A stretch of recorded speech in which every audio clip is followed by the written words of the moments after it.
À Khartoum, l'armée de l'air du général Abdel Fattah al-Burhan ne parvient pas à déloger les paramilitaires des forces de soutien rapide du général Mohamed Hamdan Daglo. Ailleurs dans le pays, l'armée tient l'Est, jamais gagnée dans les combats, alors que les FSR progressent au Darfour, leur bastion historique frontalier du Tchad dans l'Ouest.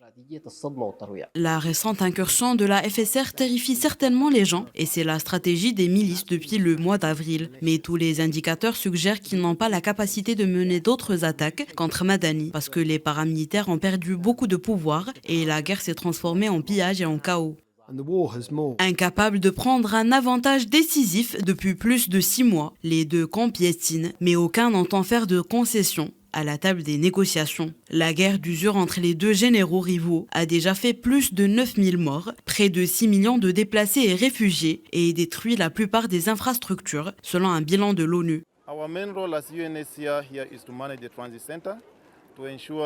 Pour le HCR, nous emmenons tous les réfugiés à Maban, où se trouvent les camps de réfugiés. Le niveau de financement a été faible. Il n'a pas permis d'obtenir tous les produits nécessaires. Nous essayons donc d'établir des priorités, en ciblant d'abord les personnes les plus vulnérables, puis les autres. Avec l'arrivée de la pluie, nous rencontrons des difficultés, notamment deux principales. D'une part, la route, en particulier pour les réfugiés. Cet endroit est inondé lorsqu'il pleut. Il est donc plus probable que les gens restent plus longtemps ici, et lorsqu'ils resteront, il va y avoir une surpopulation.